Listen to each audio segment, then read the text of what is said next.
Hi, this is Kevin Easton. I'm the co-creator of the Teenage Mutant Ninja Turtles, and you're watching me on GemMint Collectibles.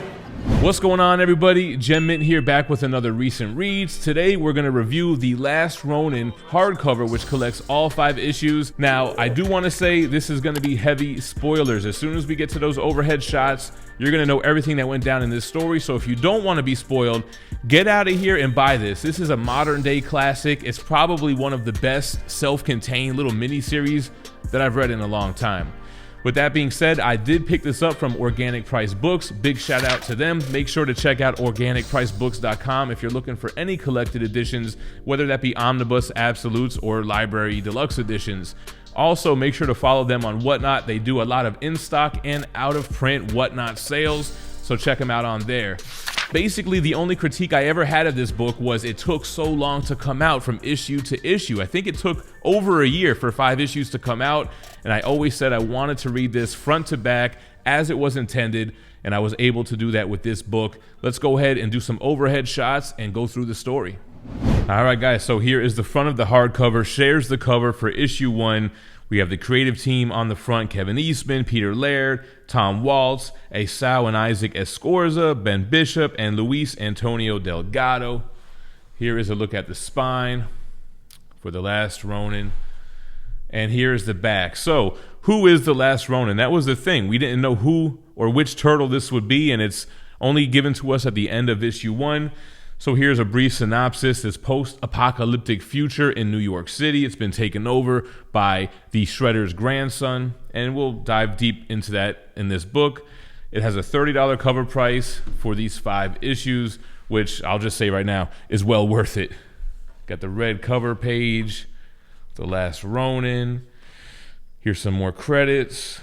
A nice introduction by Robert Rodriguez, very nice, and it's kind of how most of us feel. If you're in your mid to late 30s, you probably grew up with the Turtles and passed it down to your children and all that stuff. So it opens up with issue 1, which gives us the cover. It's kind of interesting that it doesn't do that for the rest of the book, but it opens up with a turtle. He has all the weapons from all 4 turtles with a black mask. So again, we don't know who this is, but we know where we're at. We're in New York City. It's in the future. He's in this uninhabitable sewage that people shouldn't be able to live in. But, you know, he reminds us that he's not a human. Onto the city. Keep this character in mind, as we can see here.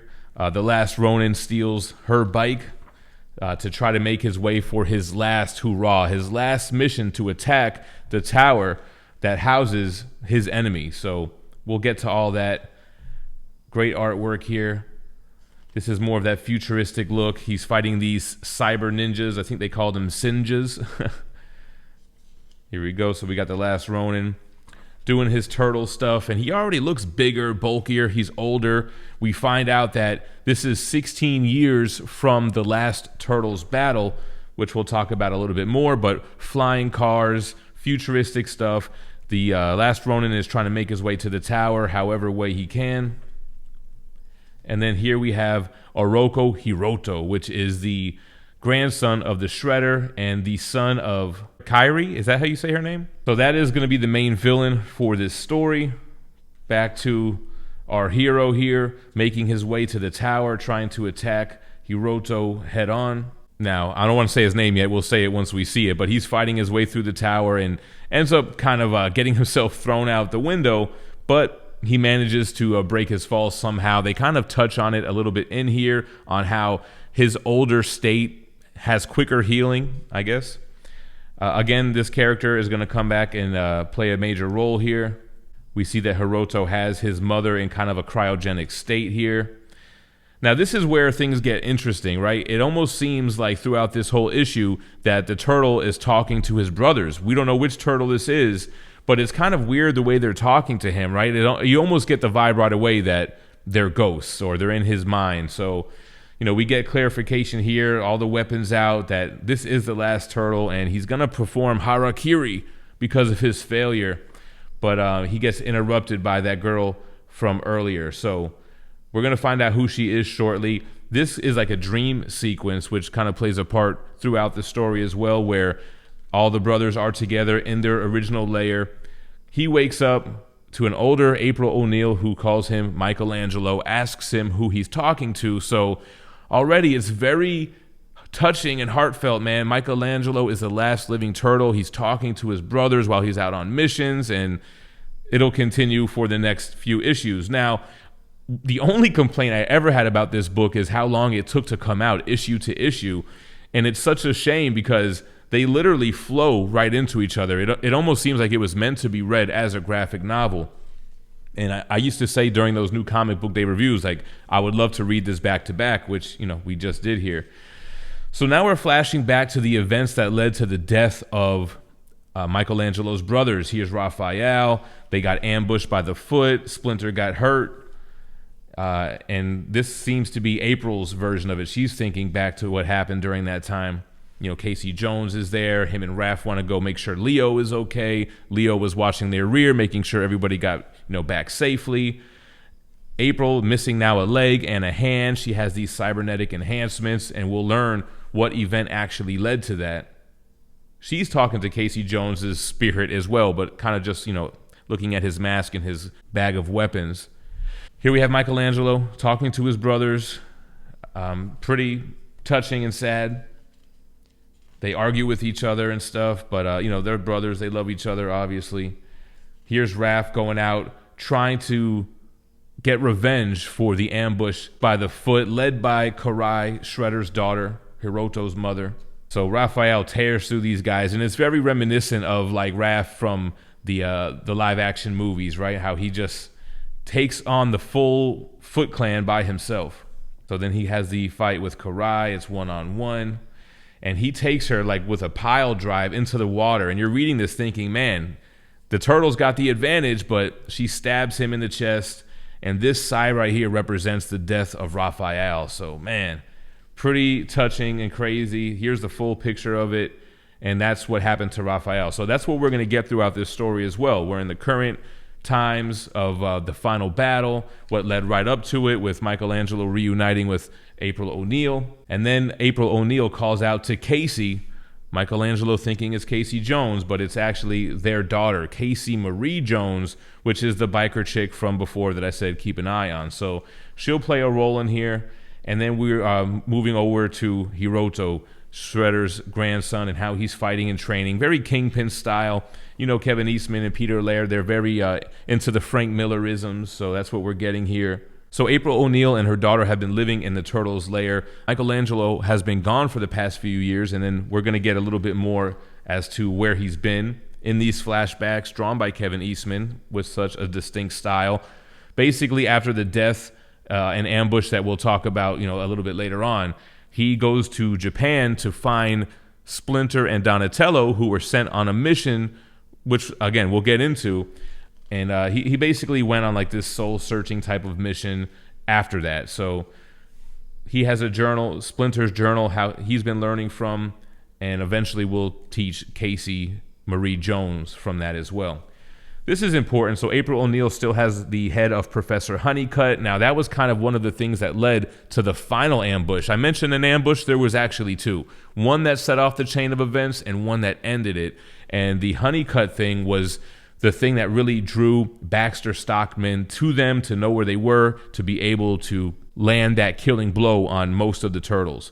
So then it goes into issue 3, no cover in between. Again, it kind of just flows right into each other, even more so from issue 4 and 5. But this is when Hiroto becomes the leader of the Foot Clan, and he immediately calls for a meeting between the House of Hamato and the House of Oroko, right? So he sets up this meeting between himself and Splinter to squash the beef. Now we're back to the future here. He's got some ceremonial garb, looking at his mother, speaking to the citizens of New York. He runs the city, and he feels like he's godlike, and he's putting out a bounty for anybody harboring this mutant Ninja Turtle. So that kind of puts everything into overdrive here. Another touching scene of Michelangelo talking to his brothers, or talking to himself, or whatever it is, but talking about April's daughter. So she runs up on him. There's a lot of friendly banter about sneaking up on each other, and prior to him taking her on as his student, this is where April shows Michelangelo that they still have Honeycutt, which leads us to the flashback when Honeycutt was still alive with Donatello, before Donatello and Splinter take off to Japan for that peace meeting. Now, when they leave, that's when there is this second ambush that attacks the rest of the turtles at her home. Michelangelo, Leonardo, Raphael, Casey Jones, April O'Neil, they are all under attack while Splinter and Donatello are on their way to Japan. Baxter Stockman hits them with the Mousers, unleashes the robotic Foot Clan like we see from the animated series. And then this one shows us the death of Casey Jones and Leonardo. Basically, Fugitoid is telling Baxter Stockman that he'll never give in, he'll self-destruct before anything. So Baxter Stockman blows the building that has Casey Jones, Leonardo, and April O'Neil there. And of course, Honeycutt, or Fugitoid, killing them, and that's what caused April O'Neil to lose some of her limbs. Now here's a little scene that kind of gives us a hint that Casey Marie Jones might be a little bit more powerful than your regular human, the way she's launching at this Sinja.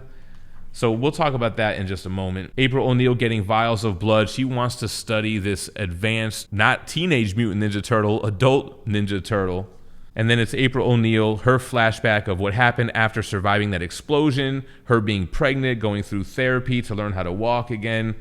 And then Michelangelo explains what happened with him. He was thrown across the neighborhood during that explosion. He went to find everybody. April's store was demolished. Everything was destroyed, and he figured nobody survived. So that's when he went to Japan to try to find Splinter and Donatello. Then you have this scene to basically just show us how crazy Hiroto is, and he's standing on top of this building, talking to himself, giving a villain monologue. He almost falls off, but he figures that he's untouchable. I guess he's got some type of robot, Baxter Stockman tech that won't allow him to die, which saves him from his fall. April is explaining to Michelangelo why she hasn't tried to turn on Fugitoid yet, but shows Mikey that she's been tinkering a little bit herself and has basically made this turtle tank. Now, the real now is the final fight. This is kind of leading up to the final fight. So we see that Michelangelo has a partner now. So Casey Marie Jones is his sidekick, or I mean his student really. He's her sensei. And we kind of learn that here at the beginning of issue 4. And again, that's just how it starts off. Big flashy battle scene in the present time. Him fighting with Casey against the forces of Hiroto. Then it flashes back to when he accepts her as his student. And it's kind of a nice, funny scene of them building a rapport and a relationship. Him really showing her that less is more, and being defensive and wearing your opponent out is a better strategy than just attacking with full force. And it's kind of like a back and forth that ends in a happy moment where he agrees to take her on. Obviously, another flashback scene. Michelangelo just trying to live peacefully, but being attacked by humans for being different, and him realizing that he needs to go back and finish what was started in New York. Here's now the scene of what happened when Splinter and Donatello arrive in Japan. Right away, everything seems off. Doesn't seem like Hiroto is really following tradition and not showing up. And then he does show up with a slew of insults and an attack that was not based on skill. It was based on pure outnumbering them. And eventually, Splinter and Donatello fall down to the archers. So this is representing the death of Splinter and Donnie here. Very sad.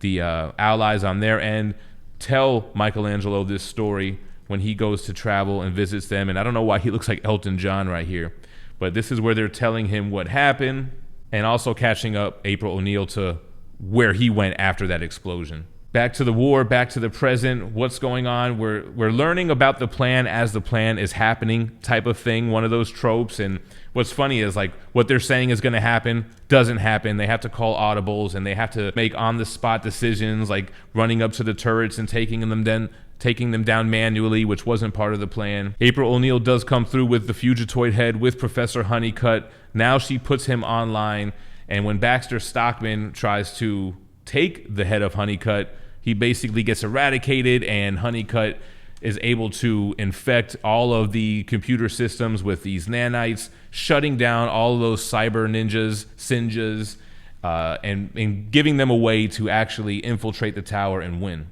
Which leads us into the last issue. Michelangelo, having it out with his brothers or himself, or however you want to look at it, finally tells them to just go away, which they do. This is the last time we see him talking to them in the real world here. Hiroto, in typical villain fashion, killing his own henchmen for their failures. So it's explained that Casey Marie Jones does have enhanced powers from her parents' prolonged exposure to mutagen, and that's where we find out that she's a mutant only really with her speed, stamina, strength, and healing abilities. So she's got the best of both worlds, basically. So that's where she always knew something was up, but it's confirmed by April O'Neil, and she's basically a mutant. So now that all the tech is down, Michelangelo is able to get into the tower. He takes down all the human guards. He even says, man, they've gone soft since the cyber initiative. They don't even have the loyalty in their eyes to their master. There is a big guard at the front door who Mikey takes out. Then there's this other big flying winged guard who he takes out with that big guard's sword. And then we have the final battle between Hiroto and Michelangelo, and he's got this suit on which allows him to have this type of T-1000 liquid nanite armor that Michelangelo has to battle. So it's a great battle, man. I like it a lot. It's crashing through windows, falling down like he did earlier, kind of a callback to the beginning, trying to figure out a weakness in this armor which seems impenetrable. He starts to find weaknesses, hitting him with a explosion that opens up his hand, and he's able to stab it. And we see him do that again with the sword, cracks him with the nunchucks, and you can see it's kind of like withering away that liquid armor or liquid metal. Another callback to the first issue, right? Now we're outside of the city. We're in that disgusting, uninhabitable sewage, and that's where we have the final battle, or the final moments of the battle, I should say, which end in the death of both Hiroto and what seems to be Michelangelo. So now we're in kind of the afterlife scene here, right? So we've had flashback scenes.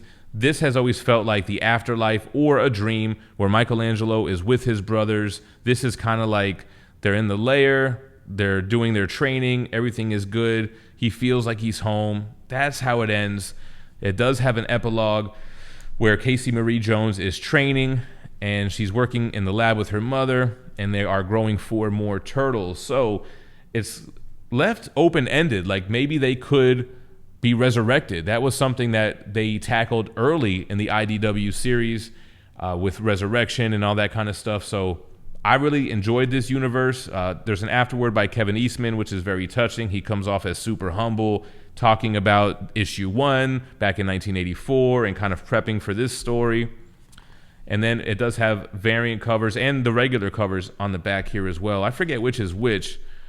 Let's take a look at them really quick. They didn't do all the variants, but these are killer, man. Like, I mean, no pun intended, but like the death of Raph, of Leo and Casey, of Donatello and Splinter. I feel like this was a regular A cover.